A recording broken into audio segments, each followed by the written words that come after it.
ya lo sabían. Así vino en la primer examen, ya lo habíamos hablado.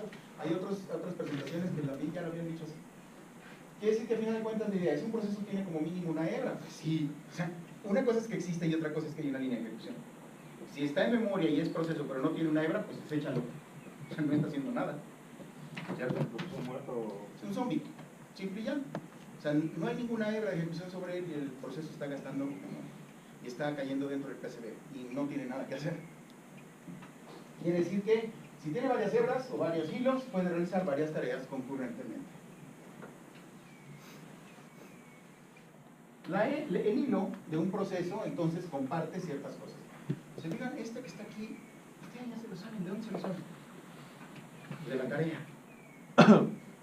Esto salió en alguna parte de la tarea, diciendo que el PCB en algún punto, y que de hecho en la primera evaluación viene un diagrama que dice, ¿este diagrama te suena lógico?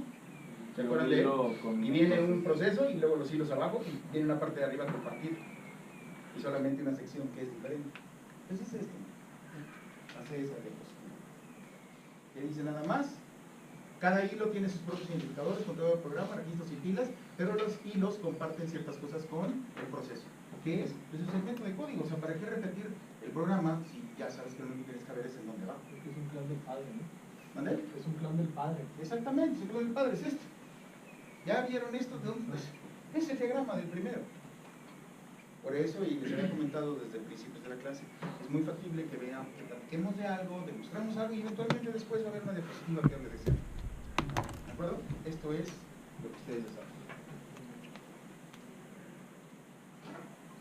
Ahora, la gran ventaja de planificar por hilos, y aquí nada más estoy cambiando el término, planificar por hilos, es que existe una mayor cantidad de respuesta, porque si un hilo, por alguna razón, se le va el avión, se bloquea, no puede continuar, los otros hilos no tienen por qué morirse.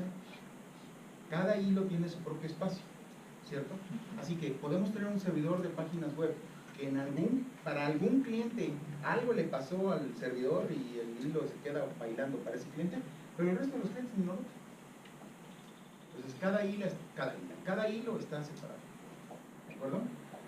Puede haber, obviamente, varios hilos compartiendo los mismos recursos. También ya lo sé. Si yo abro un navegador, si yo abro un servidor web en una máquina, o sea, instalo un server para páginas web, pues sencillo, él lo único que necesita saber es dónde está el archivo del public HTML, el folder de public HTML, y todos los archivos que están ahí abajo pues están accesibles a cualquiera de sus hilos. ¿Es menos costoso que crear procesos?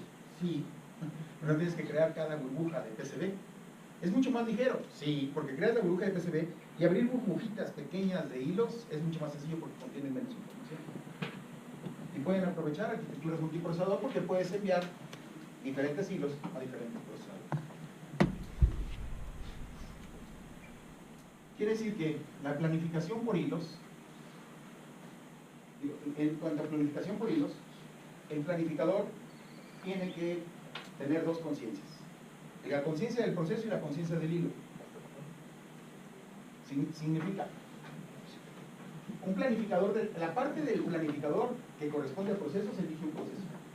Y después el planificador está viendo los hilos, elige el hilo. ¿Cierto? Moraleja.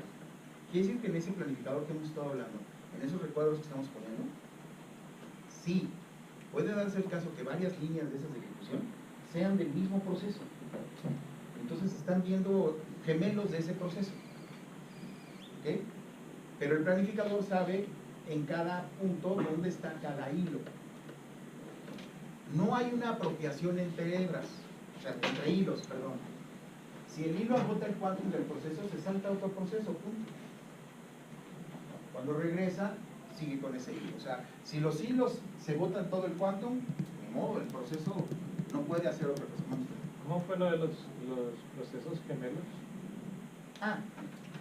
Más que procesos gemelos, lo que sucede es que tienes estas líneas de ejecución, el proceso sigue siendo uno, pero la línea, esa franja gris que hemos dibujado aquí alguna vez, hasta este momento en nuestra mente estaba dibujada como si fuera el proceso.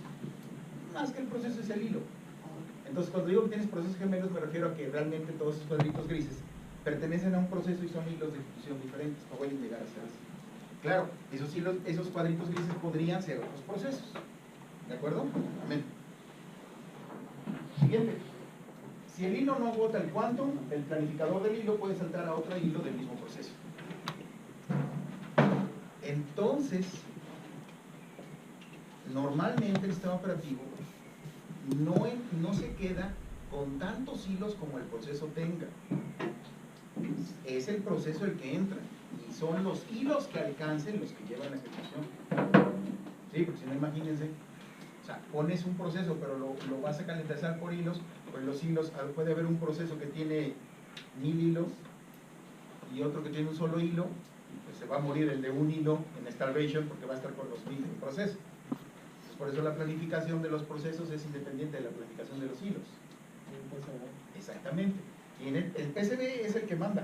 Tú empiezas a ejecutar los hilos. Si se acaba el quantum aquí, dejas ahí y te vas al siguiente proceso con los hilos que le corresponden al siguiente proceso. ¿Sería una subplanificación? Sí, sí lo es. Y lo hace en función de que le alcance el quantum al hilo. El hilo, a final de cuentas, por eso decíamos al principio, ¿qué decía la definición aquí? El hilo es la unidad de utilización básica de CPU.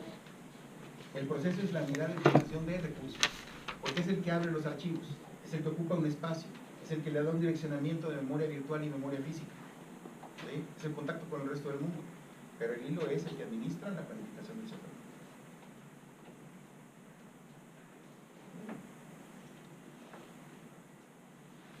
Si estos hilos, entonces, vivieran dentro de varios procesadores o en un ambiente multiprocesador, podríamos estar asignando trabajos de distintas duraciones a varios procesadores y entonces tenemos un problema combinatorio.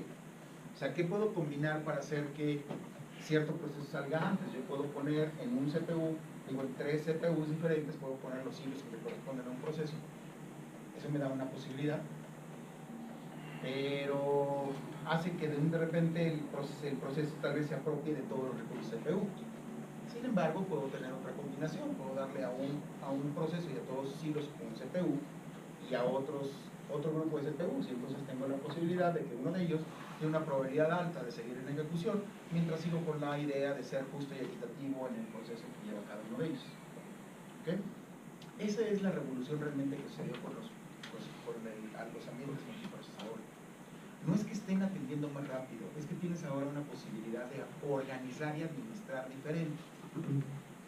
¿Sí? Si lo haces así como simplemente lo dejaron, pues sí, vas a acelerar porque es lógico, nacionalmente se acelera. Pero, y esto ya lo habíamos dibujado, un segundo, y ya lo habíamos, más que dibujado, ya lo habíamos visto.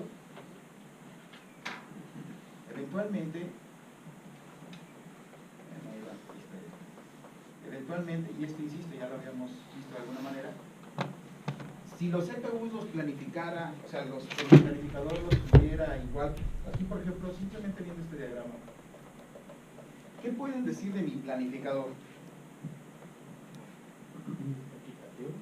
Es bastante equitativo y no tiene ninguna prioridad por CPU, y literalmente podemos ver que yo diría que no hay ningún proceso que tenga ciertos asignados, ciertos procesadores. Eso me queda claro. A lo mejor uno de ellos sí está sobre las labores elementales del sistema operativo. Tal vez hago esto, y uno de estos pues debería de empezar a dispararse, no lo sé. Pero más o menos se comportan igual. Lo único que hice allá fue abrir el explorador de archivos. Eso fue lo que hice allá. Abro el explorador de archivos y fijaron prácticamente los 4 CPUs. Dijeron, ¡ay, voy!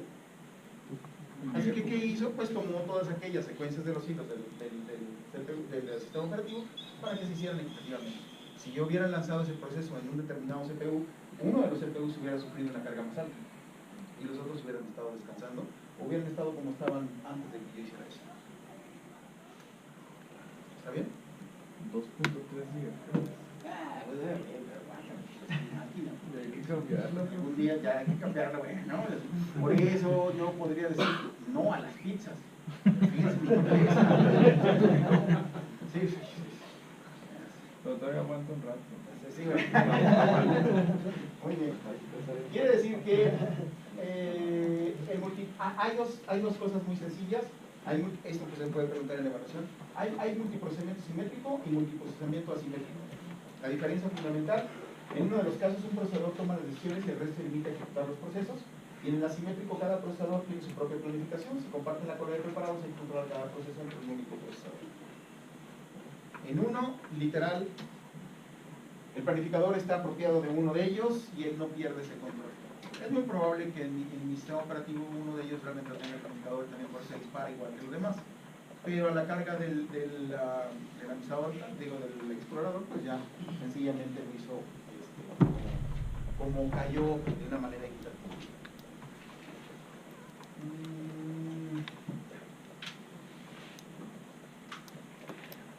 Muy bien. Cierro esto y regreso para acá. ¿Cómo? Ahora, aunque tengamos varios núcleos idénticos, que es el caso de lo que yo estaba haciendo, para un hilo, no todos son igual de interesantes. ¿Qué significa?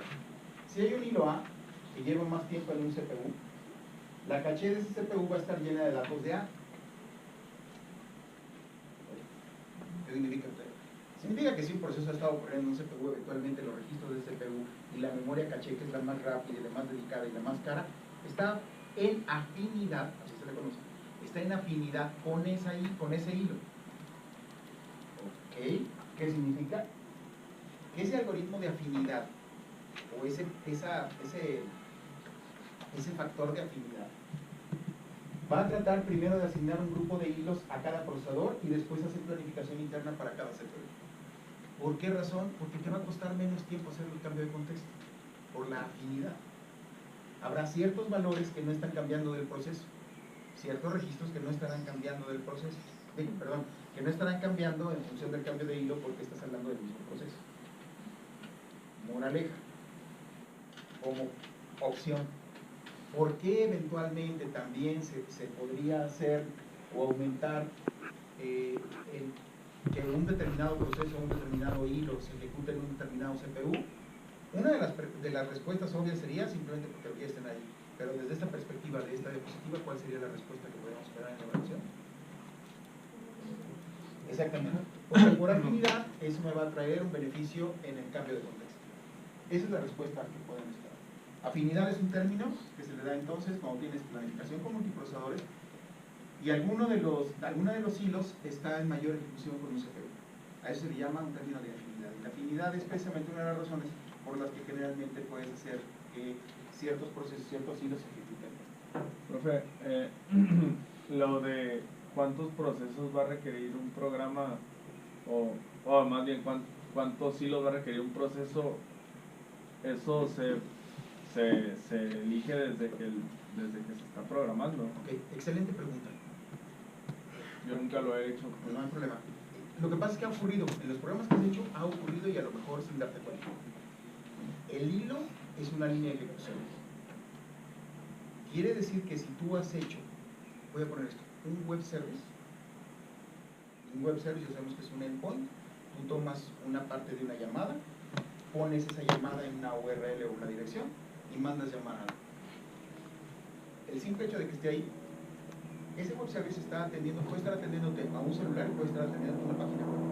Entonces un celular puede estar demandando recursos de ese web service y una llamada del celular puede estar llamando a ese mismo web service. Así que tú diseñaste un web service, pero el servidor de su lado está atendiendo a dos clientes. Por ser dos clientes, son dos hilos. ¿Cierto? Uno de ellos está pidiendo los datos de Juan Pérez, que es el que está logueado en el celular, y el otro está pidiendo los datos de Carlos Gómez, que está en la página web. Si ocurriera, digámoslo así, en un periodo de tiempo extremadamente corto, obviamente por ser clientes, el servidor a lo mejor les creó dos puertos diferentes, incluso por seguridad, para darles tokens de autenticación y de duración existentes. Así que eventualmente dos líneas de ejecución van a dar en el servidor dos hilos.